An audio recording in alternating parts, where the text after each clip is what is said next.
آنکھ بند کر کے تصور کریں، وہ نبی جس کو اللہ اس کے نام سے مخاطب نہیں کرتا ہے، طائف کی وادیوں میں گزر رہا ہے اور دونوں طرف سے بدقماش آپ کے اوپر سنگباری کر رہے ہیں، اور آپ ہر طرف سے جس طرف سے پتھر آتا اس طرف کہتے مارو پتھر، بات تو سن لو، میں آپ کے پتھر کھانے کو تیار ہوں، تم میری بات تو سن لو۔ کبھی ایسا ہوتا کہ سنگباری بہت زوروں سے آتی تو آپ اس کی طرف پشت کر لیتے اور پشت کر کے ادھر سے کہتے ہاں مارتے رہو پتھر لیکن میری بات تو سنتے رہو۔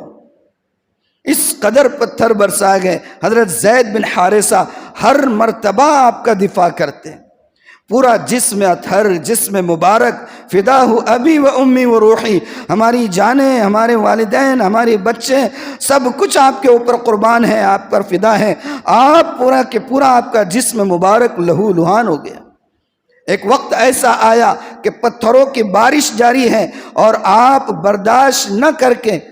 غشی آپ پر طاری ہو گئی اور آپ گر گئے۔ حضرت زید بن حارثہ انہوں نے آپ کو اپنے کندھے پر اٹھایا اور اٹھا کر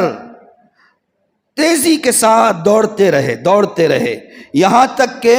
آج جو ایک میقات ہے مکہ میں داخل ہونے کی، قرن المنازل جو مکہ سے تقریباً 80 کلومیٹر دوری پر ہے اور طائف سے اس کا ڈسٹینس 53 کلومیٹر ہے، 53 کلومیٹر طائف سے ہے، وہاں تک حضرت زید بن حارثہ اللہ کے رسول کو کسی طرح لیتے ہوئے آئے اور وہاں تک طائف کے اوباش آپ کے اوپر سنگباری کرتے ہوئے آپ کا پیچھا کرتے رہے، اور اس جگہ پہنچ کر طائف کے وہ گنڈے واپس گئے اور اللہ کے رسول صلی اللہ علیہ وسلم کو حضرت زید بن حارثہ نے ایک باغ جو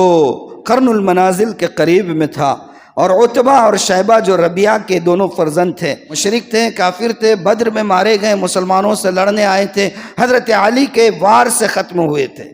عتبہ اور شیبہ، ان دونوں کا وہ باغ تھا۔ انہوں نے دیکھا، اللہ کے رسول کو پہچان لیا، دور سے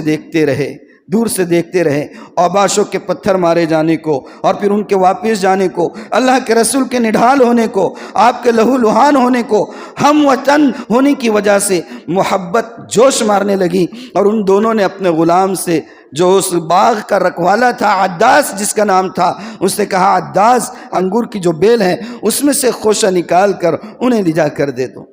وہ جو ٹیک لگا کر اپنے باغ کی دیوار سے بیٹھے ہیں۔ عداس نے انگور لیے اور انگور لے کر آپ کے پاس پہنچے۔ جب وہ پہنچے تو حضرت زید بن حارثہ آپ کے جسم مبارک سے خون کو صاف کر رہے تھے، آپ پورا جسم مبارک آپ کا لہو لہان ہو چکا تھا۔